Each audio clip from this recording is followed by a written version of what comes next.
வணக்கம். நான் தான் உங்கள் அக்கறை ஆரம்பிக்கிறேன். இன்றைக்கி ஒரு குட்டி கதை சொல்ல போகிறேன். ஒரு நகர்ப்புற பகுதியில் ஒரு அம்மா இருந்தாங்க. Husband and wife. அவங்க கொஞ்சம் வசதியானவங்க. அவங்க வீட்டு வேலைக்கெல்லாம் ஒரு ஆள் வச்சுருந்தாங்க. அந்த வீட்டு வேலையை ஒரு பெண், ஒரு 20-25 வயது மேற்கத்தக்க பெண்ணு வந்து அங்கே வேலை செஞ்சுட்ருந்தாங்க. அவங்க வீட்டு வேலை, வீட்டு பாத்திரங்கள், வீட்டை பெருக்கி தொடச்சி இது பண்ணுற வேலையெல்லாம் பார்த்துட்டு இருந்தாங்க. பார்த்துட்டு இருக்கும்போது அந்த அம்மா, அந்த வீட்டு எஜமானி இருக்காங்க இல்லையா, அவங்க அந்த பொண்ணை ரொம்ப ஏளனமாக பேசுவாங்க. இங்கே உட்காராத, அங்கே நிற்காத, இந்த டீயை எடுத்து வெளியில் குடி, அப்படி இப்படின்ட்டு ரொம்ப ஏளனமாக பேசுவாங்க.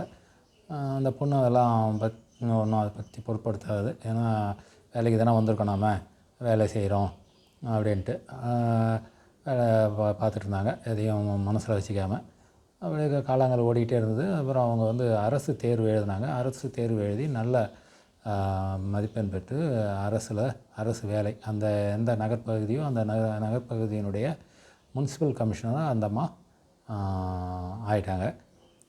இதுக்கு முன்னே அந்த இதாகிறாங்க. அதை வந்து அந்த வீட்டு அம்மாக்கிட்ட சொல்கிறாங்க, இது மாதிரி நான் முனிசிபல் கமிஷனர் ஆகிட்டேன் அப்படின்ட்டு.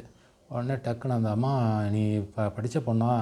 ஆமாங்க, நான் டிகிரி படிச்சிருக்கேன், எங்கள் அம்மாவால் முடியலன்றதுனால நான் வந்து உங்களுக்கு வீட்டுக்கு வேலை செஞ்சுருந்தேன் அப்படின்றாங்க. உடனே அந்த அம்மா ஷாக் ஆகி போய், உடனே எப்படிலாம் விரட்டினாங்களோ, அந்த அம்மாவை விரட்டினாங்க இல்லையா, அங்கே போய் நில்லு, அங்கே நிற்காத, டீ போய் வெளியில் சாப்பிடு அப்படின்லாம் சொன்னாங்க இல்லையா அந்த அம்மாவே கூப்பிட்டு, வா சோஃபாவில் உட்காருன்னு ரொம்ப பரிவோடு இது பண்ணுறாங்க. அந்த பொண்ணு, இல்லைம்மா நீங்கள் வேணான்னு சொல்கிறாங்க. இருந்தாலும் கையை பிடிச்சி இழுத்தாந்து உட்கார வச்சு, பக்கத்தில் உட்கார வச்சு நல்லா மரியாதையோடு இது பண்ணி, இது மாதிரி வருத்தப்படாத, நீ உனக்கு படித்தேன்னு தெரில, உன்னை ஏளனப்படுத்திட்டேன், அதெல்லாம் மனசில் வச்சுக்காத அப்படி இப்படின்ட்டு, உனக்கு இது மேலே ஏதாவது உதவிக்கணும்னாலும் கேளு, நான் செய்கிறேன் அப்படின்ட்டு ரொம்ப பரிவோடு பேசுகிறாங்க. ஸோ அந்த வாழ்க்கையில் தான் கல்வி தான் அதிகாரம்.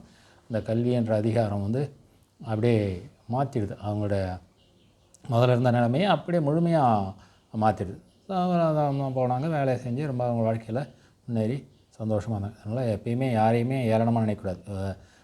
ஏழ்மையாக இருக்காங்க, அவங்களுக்கு ஒன்றும் தெரியாது, அவங்கள நாம் சொன்ன மாதிரிலாம் தான் கேட்பாங்க அப்படின்ட்டு ஒருத்தவங்களை கீழ்த்தரமாக மட்டப்படுத்தக்கூடாதுன்றது தான் அந்த கதையோட சுருக்கம். நன்றி, வணக்கம்.